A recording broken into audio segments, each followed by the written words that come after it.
আবাসিকে ৭৫ unit পর্যন্ত বিদ্যুতের বাড়তি দাম প্রত্যাহার। বিদ্যুৎ ও জ্বালানির দাম বৃদ্ধির প্রতিবাদে জামায়াত এনসিপির বিক্ষোভ। পররাষ্ট্রমন্ত্রীর পদে থেকেই জাতিসংঘে দায়িত্ব পালন করতে চান খলিলুর রহমান। কূটনীতিতে বাংলাদেশকে নতুন উচ্চতায় নেয়ার আশা। পশ্চিম ইস্যুতে কূটনৈতিক সমাধানে গুরুত্ব বিশ্লেষকদের। সব বিফলে গেলে আন্তর্জাতিক আদালতে যাওয়ার পরামর্শ। স্বামী সন্তান কানাডায়, পল্লবীতে আরেক নিঃসঙ্গ নারীর অর্ধগলিত মরদেহ উদ্ধার। সোহরাওয়ার্দীর মর্গে পাঠালো পুলিশ। এবং অস্ট্রেলিয়ার বিপক্ষে সিরিজ জিততে চান ৪ বছর পর দলে ফেরার সৈকত। খেলার আশা ২০২৭ সালের ওয়ানডে বিশ্বকাপও। দর্শক স্বাগত নিউজ 24 সংবাদে। পুরো সংবাদে আপনাদের সাথে আছি আমরা দুজন, আমি ফয়সাল মাহমুদ এবং আমি তাসনিম অর্থী। দেখছিলেন সুপার বোর্ড সংবাদ শিরোনাম। এবারে পুরো খবর। ৬ নবজাতকের মৃত্যুর ঘটনায় ৮ দিন হাসপাতালের গাফিলতি প্রমাণিত হয়েছে। চিকিৎসক, নার্স সহ হাসপাতাল কর্তৃপক্ষের চরম অবহেলা ও গাফিলতির চিত্র উঠে এসেছে তদন্ত প্রতিবেদনে।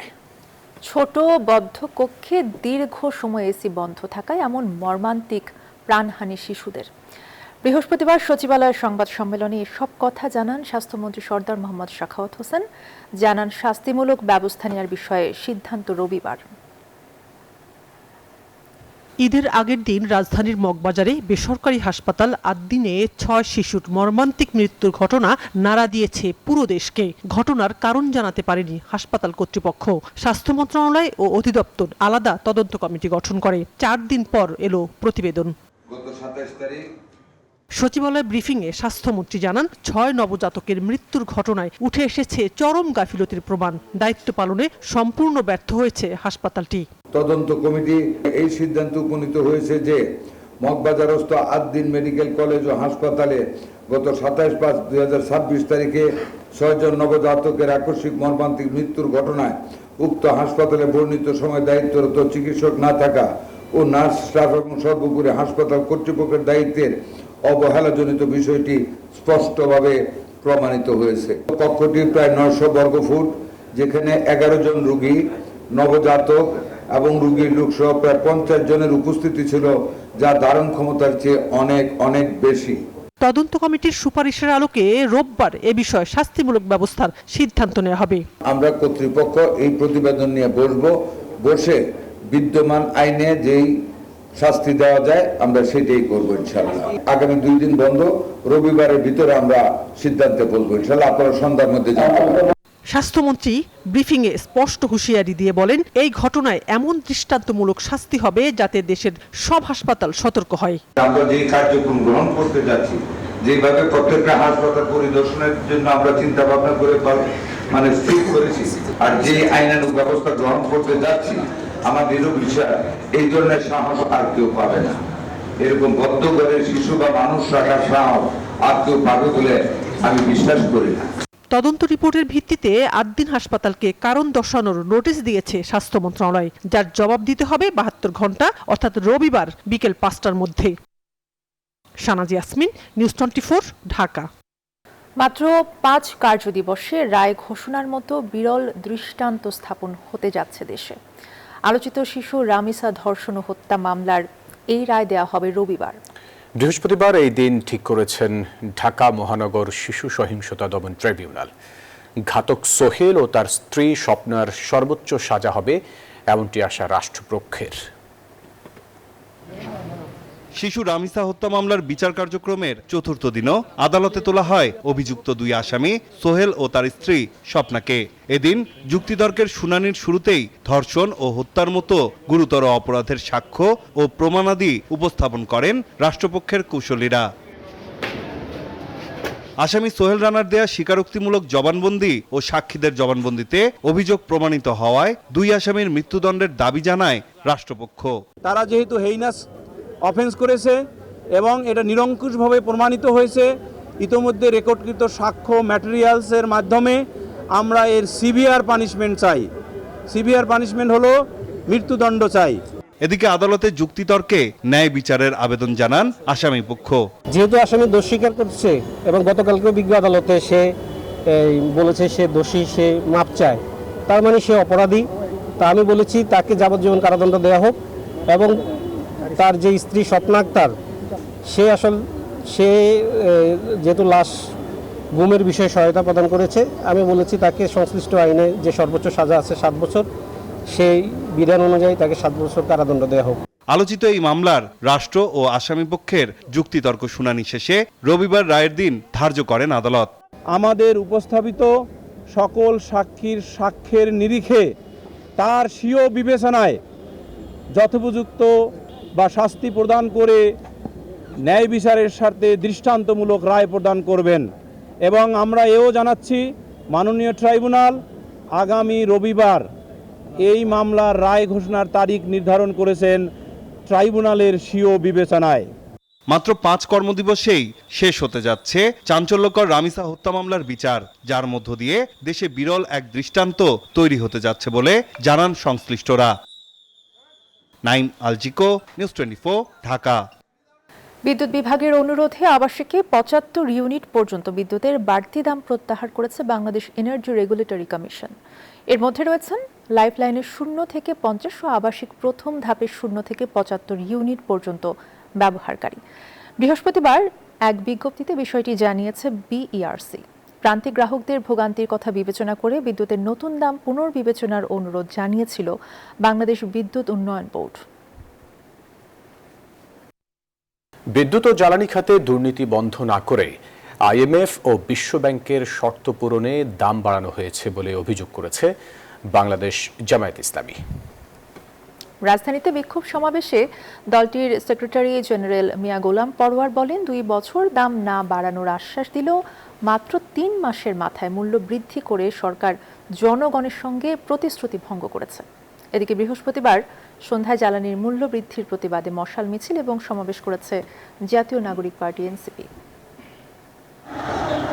দফায় দফায় জ্বালানি তেল ও বিদ্যুতের দাম বৃদ্ধির প্রতিবাদে রাজধানীর বিভিন্ন সড়কে বিক্ষোভ মিছিল করেছে বাংলাদেশ জামায়াত ইসলামী।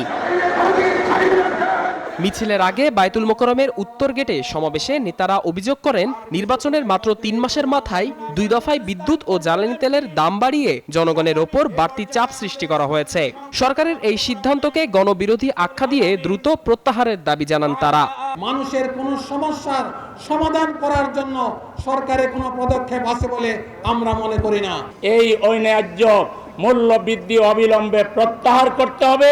সমাবেশে প্রধান অতিথির বক্তব্যে মিয়া গোলাম পরোয়ার বলেন, সরকার একের পর এক ব্যর্থতার পরিচয় দিচ্ছে। বিদ্যুতের মূল্য বৃদ্ধির মাধ্যমে কোটি গ্রাহকের ওপর অতিরিক্ত বোঝা চাপিয়ে দেওয়া হয়েছে বলেও অভিযোগ করেন তিনি। আগামী 2 বছরের মধ্যে সরকার বিদ্যুতের কোনো দাম বাড়াবে না। আপনি ওয়াদা করেছিলেন, মাত্র 107 দিন 3 মাস চেয়ে পারল না, আপনি বিদ্যুতের দাম বাড়িয়ে দিলেন। এ সময় তিনি আরও অভিযোগ করেন, বিদ্যুৎ খাতে দুর্নীতি বন্ধ না করে আইএমএফ ও বিশ্বব্যাংকের শর্ত পূরণে সরকার বিদ্যুতের দাম বাড়িয়েছে। এই অর্থমন্ত্রী আমির খসরু সাহেব আইএমএফ এর শর্ত পূরণ করার জন্য বৈঠক করে আইএমএফ শর্ত দিয়েছে বিদ্যুতের দাম বাড়াও। বিশ্বব্যাংক আর আইএমএফ এর কাছে আমরা তো দাসখত দেইনি, আমরা তাদের গোলাম না। এদিকে বিদ্যুৎ ও জ্বালানি তেলের মূল্য বৃদ্ধির প্রতিবাদে এনসিপির কেন্দ্রীয় কার্যালয়ের সামনে মশাল মিছিল ও সমাবেশ করেন দলটির ঢাকা উত্তর মহানগরীর নেতারা। এ সময় অবিলম্বে ব্যর্থ জ্বালানি মন্ত্রীদের সরিয়ে দেওয়ার আহ্বান জানান তারা। জ্বালানি সংকট নিরসন 2 জন মন্ত্রী ব্যর্থ। জনাব তারেক রহমান যদি জনগণের লাঘব এবং জনগণকে সংকট থেকে মুক্তি দিতে চান, এই ব্যর্থ 2টা মন্ত্রীকে সরিয়ে দেন। নিত্যপণ্যের ঊর্ধ্বগতির বাজারে বিদ্যুৎ ও জ্বালানির এই দফায় দফায় মূল্য বৃদ্ধি সাধারণ মানুষের ক্ষোভকে আরও উস্কে দিচ্ছে, এমনটাই মনে করছেন সংশ্লিষ্টরা। সাদমান রাফিদ, নিউজ 24, ঢাকা। পররাষ্ট্রমন্ত্রীর পদে থেকেই জাতিসংঘ সাধারণ পরিষদের 81তম অধিবেশনে সভাপতির দায়িত্ব পালন করতে চান ডক্টর খলিলুর রহমান। দেশে ফিরে গণমাধ্যমের মুখোমুখি হয়ে তিনি জানান, সাধারণ পরিষদের সভাপতি থাকাকালে নিজ দেশের পররাষ্ট্রমন্ত্রীর দায়িত্ব পালনের নজির বিশ্বের অনেক দেশেই রয়েছে। তার এই অর্জন বৈশ্বিক কূটনীতিতে বাংলাদেশের অবস্থানকে এক নতুন উচ্চতায় নিয়ে যাবে বলে আশাবাদী তিনি। জাতিসংঘের সাধারণ পরিষদের ৮১তম অধিবেশনের সভাপতি নির্বাচিত হন বাংলাদেশের পররাষ্ট্রমন্ত্রী ডক্টর খলিলুর রহমান। এরপরই আলোচনায় আসে তিনি কি পররাষ্ট্রমন্ত্রীর পদ থেকে পদত্যাগ করবেন নাকি পররাষ্ট্রমন্ত্রীর পদে থেকেই নতুন দায়িত্ব পালন করবেন। প্রায় ৪ দশক পর আবারও বাংলাদেশের একজন প্রতিনিধি জাতিসংঘ সাধারণ পরিষদের সভাপতির দায়িত্ব পালনের গৌরব অর্জনের ২ দিন পর দেশে ফেরেন খলিলুর রহমান। পররাষ্ট্র মন্ত্রণালয়ে বৈঠক করেন ঊর্ধ্বতন কর্মকর্তাদের সাথে। এরপর মুখোমুখি হন গণমাধ্যমের। সাধারণ পরিষদে ৮১তম অধিবেশনে ১ বছরের দায়িত্ব পালনকালে তিনি বাংলাদেশের পররাষ্ট্রমন্ত্রীর দায়িত্বে থাকছেন কিনা এমন প্রশ্নের জবাবে বলেন, অতীতেও জাতিসংঘের সাধারণ পরিষদের সভাপতি থাকার পাশাপাশি পররাষ্ট্রমন্ত্রী পদে থাকার নজির আছে। আমাদের প্রাক্তন পররাষ্ট্রমন্ত্রী এই জাতিসংঘের সাধারণ পরিষদের সভাপতি নির্বাচিত হয়েছিলেন। I was his private secretary, এবং তার সঙ্গে আমরা কাজ করেছি। উনি ২ পদেই পূর্ণকালীনভাবে কাজ করতে পেরেছেন। বাংলাদেশের এই অর্জনকে তিনি দেশের সাধারণ মানুষ ও আগামী প্রজন্মকে উৎসর্গ করেন। এই বিজয় বাংলাদেশের বিজয়।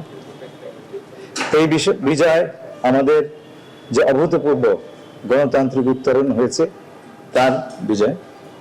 এই বিজয় আমাদের প্রিয় প্রধানমন্ত্রীর বিজয়। আগামী সেপ্টেম্বরে জাতিসংঘের সদর দপ্তরে দায়িত্ব গ্রহণ করার কথা রয়েছে ডক্টর খলিলুর রহমানের। এর আগে ১৯৮৬-৮৭ সালে বাংলাদেশের সাবেক পররাষ্ট্রমন্ত্রী হুমায়ুন রশিদ চৌধুরী সাধারণ পরিষদের ৪১তম অধিবেশনের সভাপতি নির্বাচিত হয়েছিলেন। পররাষ্ট্রমন্ত্রীর পদে থেকেই তিনি সেই দায়িত্ব পালন করেন।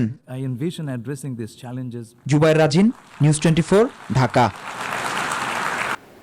জাতিসংঘ সাধারণ পরিষদের ৮১তম অধিবেশনের সভাপতি নির্বাচিত হওয়ায় পররাষ্ট্রমন্ত্রী ডক্টর খলিলুর রহমানকে অভিনন্দন জানিয়েছে মন্ত্রিসভা। বৃহস্পতিবার সচিবালয়ে অনুষ্ঠিত মন্ত্রী পরিষদের সভায় এই অভিনন্দন জানানো হয়। এ প্রসঙ্গে বলা হয়, এই অর্জন বিশ্ব মঞ্চে বাংলাদেশের ক্রমবর্ধমান গৌরব, কূটনৈতিক সক্ষমতা এবং বহুপাক্ষিক সম্পর্কের প্রতি আস্থার উজ্জ্বল দৃষ্টান্ত। সভায় প্রধানমন্ত্রী সহ মন্ত্রিসভার সদস্য এবং সংশ্লিষ্ট সচিবরা উপস্থিত ছিলেন।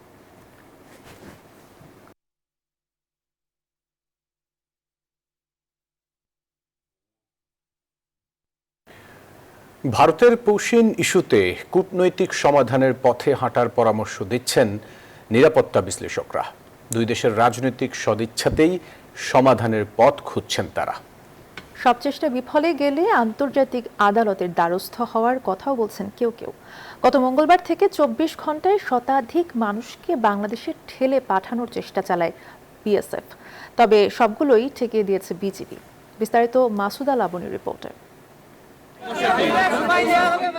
গত রবিবার যশোরের বেনাপোল সীমান্তে নারী, পুরুষ ও শিশুসহ অন্তত 10 জনকে বাংলাদেশে ঠেলে দেওয়ার বা পুশিনের চেষ্টা করে ভারতীয় সীমান্তরক্ষী বাহিনী বিএসএফ। তবে বিজিবির কঠোর অবস্থানে সে চেষ্টা ব্যর্থ হয়। শুধু বেনাপোলই নয়, মঙ্গলবার থেকে 24 ঘন্টায় বিএসএফ এর 10টি আলাদা পুশিন অপচেষ্টা ঠেকিয়ে দেয় বিজিবি। পরে 4 জুন বিজ্ঞপ্তিতে এমন তথ্য দেয় বাহিনীটি।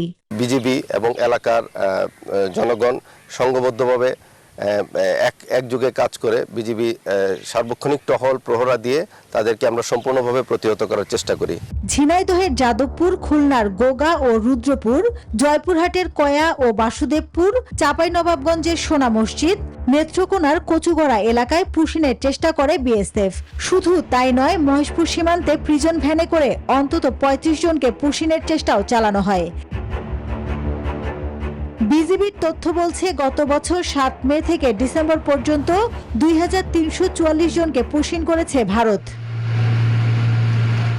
এমন বাস্তবতায় সীমান্তে নজরদারি বাড়িয়েছে কোস্টগার্ডও। সীমান্ত সংলগ্ন অঞ্চলে গোয়েন্দা নজরদারি, ড্রোন সার্ভেলেন্স এবং আধুনিক প্রযুক্তি নির্ভর পর্যবেক্ষণ ব্যবস্থা আরও জোরদার করেছে কোস্টগার্ড। নিরাপত্তা বিশ্লেষকরা জানান, পুশিন আন্তর্জাতিক আইন ও ভারতের অভ্যন্তরীণ আইনের পরিপন্থী। পশ্চিমবঙ্গে যে বিজয় এসেছে বিজেপির, এই বিজয়টা এসেছে কিন্তু kind of anti Bangladesh anti Islamic rhetorics বা ন্যারেটিভগুলোকে প্রচারণা করে। ওই দেশে কোনো অবৈধ নাগরিক যদি অবস্থান করে, আপনার নিয়ম হলো ইউ গো টু, তাদেরকে নিয়ে আপনি আদালতে যান, আপনার দেশের আদালতে যান।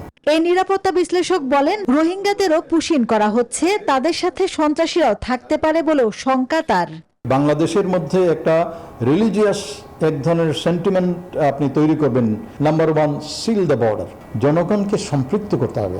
তবে কূটনৈতিক পথে সমাধান না মিললে আন্তর্জাতিক আদালতে যাওয়ার পরামর্শও দিচ্ছেন নিরাপত্তা বিশ্লেষকরা।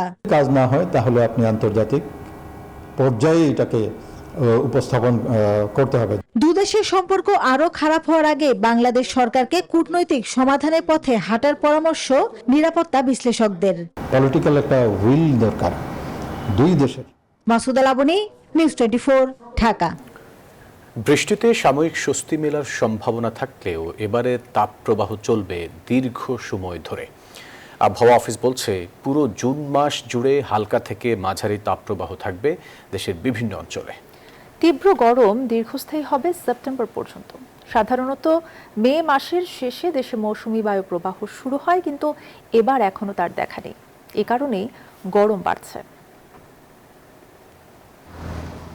জীবনের চাকা সচল রাখতে তীব্র গরমের মধ্যেও রিকশা নিয়ে রাস্তায় নেমেছেন নূর ইসলাম মিয়া। রোদে পুড়ে ঘামে ভিজে শহরের অলিগলিতে ঘুরছেন তিনি। আমরা গরিব মানুষ, পেটে ভাত খাইতে হলে গরম টরম মানে। জীবনের প্রয়োজনে যাদের প্রতিদিন নামতে হয় রাস্তায়, এই গরমে তাদের অস্বস্তি সবচেয়ে বেশি। গরমে এখানে থাকা যায় না, আল্লাহ কি এখানে বৃষ্টি দেয় না, করলাম না। পিটমিট পুরা ঘামে গেছে গরমে। এক কাম করতে গেলেও মনে করেন কিছু বাড়ি কাজ করলেও এমনি গরম প্রচুর, দাঁড়িয়ে থাকতেও পারতেছে না, এত গরম। ধুলাবালি অনেক, কিন্তু মানুষ গরমের জ্বালায় মাস্ক ব্যবহার কম করে। এবছর দাবদাহ তীব্র না হলেও গরমের উত্তাপ টের পাওয়া যাচ্ছে দেশের প্রায় সবখানেই। আবহাওয়া অফিস বলছে এবারে একসঙ্গে প্রায় 50টি জেলায় তাপপ্রবাহ চলছে। এমন ঘটনা দেশে আগে কখনো ঘটেনি। প্রকৃতির এমন বৈরী আচরণ বিপর্যস্ত করে তুলেছে জনজীবন। বাতাসের আর্দ্রতা অস্বাভাবিকভাবে বেড়ে যাওয়ায় সূর্যাস্তের পরও গরম কমছে না। বৃষ্টি হচ্ছে, ওই সময়টুকু কিছুটা ঠান্ডা থাকবে, আবার দেখা যাচ্ছে কিছু সময় পর তাপমাত্রা বেড়ে যাবে। শুধু জুন মাস না, আমরা আশা করছি যে জুনের পরে পরবর্তী যেটা July, August, September, even October মাসেও মাঝামাঝি হিট ওয়েভ পসিবিলিটি রয়েছে। প্রচণ্ড গরমে বেড়ে যায় হিট স্ট্রোক বা ভাইরাসজনিত রোগ। তাই এসব থেকে রক্ষা পেতে প্রচুর তরল খাবার খাওয়ার পরামর্শ দিচ্ছেন চিকিৎসকরা। ঘামের মধ্য দিয়ে শরীর থেকে পানি, তরল পদার্থ বের হয়ে যায়, সাথে বের হয় সোডিয়াম, পটাশিয়ামের মতো লবণগুলো। ফলে শরীরে পানি শূন্যতা দেখা যায়, সোডিয়াম, পটাশিয়ামের লবণের শূন্যতা দেখা দেয়। এই দুয়ের কারণে যে কোনো মানুষ অসুস্থ হয়ে পড়তে পারে, মাথা ঘুরে, বমি ভাব থাকে, এবং এই অবস্থা তীব্র হলে শরীরের তাপমাত্রা অনেক বেড়ে যায় এবং রক্তের চাপ কমে যায়, তখন আমরা এটাকে হিট স্ট্রোক বলি। রাজধানীতে সবুজের সমারোহ কমছে, বাড়ছে ইট, পাথর আর কনক্রিটের আবরণ। আবহাওয়াবিদরা বলছেন এ কারণেই প্রকৃত তাপমাত্রার চেয়ে বেশি গরম অনুভব করেন নগরবাসী। শাহ আলী জয়, নিউজ 24, ঢাকা। এবার রাজধানীর পল্লবীর আরেকটি বাসা থেকে নারীর অর্ধগলিত মরদেহ উদ্ধার করেছে পুলিশ। ধারণা করা হচ্ছে কয়েকদিন আগেই তার মৃত্যু হয়েছে। নিহত 55 বছর বয়সী সেলিনা আফরোজ ওই বাসায় একাই থাকতেন। তার স্বামী ও ছেলে মেয়ে কানাডা প্রবাসী। পল্লবীর এই 3তলা ভবনের 3য় তলার ফ্ল্যাটে একাই থাকতেন সেলিনা আফরোজ। কয়েকদিন ধরে তার কোনো খোঁজ না পাওয়ায় স্বজনরা পুলিশকে খবর দেন। বুধবার পুলিশ এসে ফ্ল্যাটের ভেতর থেকে কোনো সাড়া পাচ্ছিল না। ডাকা হয় ফায়ার সার্ভিস কর্মীদের। তারা দরজা ভেঙে ভেতরে ঢোকেন। ঘরের মেঝে মধ্যবয়সী নারীর মরদেহ পড়ে থাকতে দেখেন। তবে কতদিন আগে তার মৃত্যু হয়েছে সে সম্পর্কে নিশ্চিত নয় পুলিশ। ওনার যে নিকটাত্মীয় স্বামী বা ছেলে বাচ্চা কাচ্চা যারা বিদেশ থাকে, বাইরে থাকেন, উনি একাই থাকতেন। সার্বিকভাবে পুরাটা আসলে কি, আমরা যেহেতু শ্রোতাল করার পোস্টমর্টম ব্যবস্থা নিয়েছি, পোস্টমর্টম আসুক, তারপর দেখা যাবে। যদিও কাগজের বাইরে কথা বলার সুযোগ আমাদের নেই। স্বজনরা জানান সেলিনা আফরোজ একাই জীবনযাপন করতেন। তিনি প্রায় 10 থেকে 12 বছর ধরে পল্লবীর এই বাসায় একাই বাস করেন। তার স্বামী ও 2 সন্তান কানাডা প্রবাসী। কাউকে বাসায় ঢুকতে দিতেন না। দিনের বেলায় তাকে দেখা যেত না। সপ্তাহখানেক বা তারও বেশি সময় পর রাতে বাইরে বের হতে দেখা যেত। পুলিশের প্রেজেন্সে আমরা ফায়ার সার্ভিসে কল করি। ফায়ার সার্ভিসের দরজা ভাঙে, দুটো দরজা ভাঙার পরে দেন আমরা দেখি যে অবস্থা, ডেড বডি পড়েছিল। কয়েকদিন যাবৎ তাকে বাইরে বের হতে দেখা যায়নি। সম্প্রতি একই এলাকায় নূরজাহান বেগমের মরদেহ উদ্ধারের পর সেলিনা আফরোজের বিষয়েও তৈরি হয় উদ্বেগ। ডাকাডাকির পরও দরজা না খোলা ও কিছুটা দুর্গন্ধ পাওয়ায় স্বজনরা পুলিশকে খবর দেন। কবে মারা গেছে তা জানি না, কালকে যখন লাশ বাই করছে তখন জানতে পারছি। মহিলা একা থাকে এই বিল্ডিংয়ে এবং তার হাজবেন্ড, 2 মেয়ে 1 ছেলে বাহিরে থাকে, সে একাকী থাকে। রাজধানীতে একাকী বসবাসকারী একাধিক নারীর মরদেহ উদ্ধারের পর নগর জীবনের নিঃসঙ্গতা, পারিবারিক দূরত্ব এবং প্রবীণদের নিরাপত্তার বিষয়টিও আবার সবাইকে ভাবিয়ে তুলেছে। মামুন ইসলাম, নিউজ 24, ঢাকা। এবারে আন্তর্জাতিক প্রসঙ্গ। এবার ভারতে বাস্তব প্রতিবাদের মঞ্চে নামছে ককরোচ জনতা পার্টি সিজেপি। শিক্ষা ব্যবস্থায় নানা অনিয়মের অভিযোগে শুক্রবারের মধ্যেই কেন্দ্রীয় শিক্ষামন্ত্রীর পদত্যাগ চায় তারা। নয়তো শনিবার দিল্লিতে রাজপথে হবে প্রতিবাদ কর্মসূচি। এসব নিয়ে উদ্বেগে নরেন্দ্র মোদী প্রশাসন। দিল্লির অভিযোগ, এটি সরকার বিরোধী বড় আন্দোলনের নীল নকশা। প্রশ্ন ফাঁস, চাকরির সংকট, উচ্চ জীবনযাত্রার ব্যয় আর কৃত্রিম বুদ্ধিমত্তার প্রভাব সব মিলিয়ে ভারতের জেনজি প্রজন্মের হতাশা এখন নতুন এক ডিজিটাল প্রতীকে রূপ নিয়েছে, নাম ককরোচ জনতা পার্টি বা সিজেপি। 1 মাসেরও কম বয়সী অনলাইন এই প্ল্যাটফর্মটি এবার ব্যঙ্গ থেকে বাস্তব প্রতিবাদের মঞ্চে নামছে। দিল্লিতে ওই প্রতিবাদ কর্মসূচির আগে তাদের দাবি, নিট প্রশ্নপত্র ফাঁসের ঘটনায় ভারতের শিক্ষামন্ত্রী ধর্মেন্দ্র প্রধানের পদত্যাগ। এর জন্য শুক্রবার পর্যন্ত সময় বেঁধে দিয়েছেন তারা। দিল্লির যন্তর মন্তরে অনুষ্ঠেয় ওই বৈঠকে নেতৃত্ব দেবেন দলটির প্রতিষ্ঠাতা অভিজিৎ দীপককে। এ নিয়ে উদ্বিগ্ন দিল্লি। মোদী সরকারের আশঙ্কা, হাস্যরসের আড়ালে সরকার বিরোধী তরুণ আন্দোলনের ভিত্তি তৈরি করছে। তবে সরকারের এমন আশঙ্কা নাকচ করেছে ককরোচ জাতীয় পার্টি। এই আন্দোলন কোনো দলের জন্য নয়, এটা তরুণ প্রজন্মের ভবিষ্যৎ, স্বচ্ছতা আর জবাবদিহিতার দাবির আন্দোলন। গেল 16 মে বেকার তরুণদের নিয়ে প্রধান বিচারপতির এক বিতর্কিত মন্তব্যের প্রতিবাদ থেকেই বোস্টন ইউনিভার্সিটির শিক্ষার্থী অভিজিৎ দীপকে প্রতিষ্ঠা করেন এই প্ল্যাটফর্ম। ক্ষমতাসীন বিজেপিকে ব্যঙ্গ করেই এর নাম রাখা হয় ককরোচ জনতা পার্টি। আসমাতুলি, নিউজ 24। এবারে খেলার সংবাদ। অস্ট্রেলিয়ার বিপক্ষে প্রথম 2 ওয়ানডে দলে প্রায় 4 বছর পর ডাক পেয়েছেন অলরাউন্ডার মোসাদ্দেক হোসেন সৈকত। দলে ফিরেই জানালেন সিরিজ জিততে চান অজিদের বিপক্ষে, সেই সাথে নিজের পারফরমেন্স ধরে রেখে 2027 বিশ্বকাপ খেলতে চান বলেও জানিয়েছেন মোসাদ্দেক। অফ স্ট্যাম্পের বাইরে ফ্লাইটের ডেলিভারি করলেন মোসাদ্দেক হোসেন। ডাউন দ্য ট্র্যাকে এসে 6 মারতে গিয়ে পরাস্ত সৌম্য সরকার। শুরু হয় মোসাদ্দেকের বনু উদযাপন। প্রায় 4 বছরের হতাশা কাটিয়ে জাতীয় দলে সুযোগ পাওয়ার পর এ যেন এক অন্য সৈকত। সদ্যবিদায়ী নির্বাচক আশরাফ হোসেন লিপু একসময় বলে দিয়েছিলেন, যতদিন মিরাজ আছেন জায়গা নেই মোসাদ্দেক হোসেনের। তবে সৈকতের দাবি, জাতীয় দলে একসাথে 2-3 জন অলরাউন্ডার খেলেছে হরহামেশাই। একটা সময় থেকে শুরু করে আমরা অনেক দিন, এমন না যে মানে 2-1টা ম্যাচের জন্য, অনেক ম্যাচের জন্য আমরা একসাথে 3-4 জন অলরাউন্ডার খেলেছি বাংলাদেশ টিমে। সো সেইটা আসলে মানে আমি আসলে বিষয়টা একটু হতাশ ছিলাম। হাবিবুল বাশারের নির্বাচক প্যানেল সুযোগ দিয়েছে ঘরোয়া ক্রিকেটে পরীক্ষিত এই অলরাউন্ডারকে। দলে সাকিব না থাকায় দায়িত্বটা অনেক বেশি। তবে সাকিবের বদলি হিসেবে নয়, সৈকত খেলতে চান নিজের ক্রিকেটটাই। ওনার মতো করে আসলে 2টা ডিপার্টমেন্ট একই সাথে এভাবে করে হ্যান্ডেল করা, এটা মানে ওয়ার্ল্ড ক্রিকেটের রেয়ার একটা ব্যাপার আর কি। সো সেই জায়গা থেকে আমি বলবো যে যখন এই এক্সট্রা প্রেশারটা একটা প্লেয়ারের উপর চলে আসে, তার জন্য পারফর্ম করা একটু ডিফিকাল্ট হয়ে যায়। আমার মনে হয় যে প্রত্যেকটা প্লেয়ারকে সেই স্পেসটা দেওয়া উচিত। যে সিরিজগুলো আসে সেখানে আমার অপরচুনিটি আসলে আমাকে ভালো খেলতে হবে, সেটা ফার্স্ট। তো সেটা যখন আমি মানে ভালো খেলতে পারবো, ওই সময় আমি আশা করতে পারি যে না, 27 ওয়ার্ল্ড কাপ আমার জন্য একটা গোল্ডেন অপরচুনিটি ওয়েট করতেছে। 9 জুন অস্ট্রেলিয়ার বিপক্ষে প্রথম ওয়ানডেতে মাঠে নামবে বাংলাদেশ। মোসাদ্দেকের বিশ্বাস, শক্তিশালী বোলিং লাইন আপ নিয়ে সিরিজটা নিজেদেরই করে নেবে টিম টাইগার্স। তাসবিহ অরুণ, নিউজ 24, ঢাকা। দর্শক, এই ছিল নিউজ 24 সংবাদে। ধন্যবাদ সবাইকে।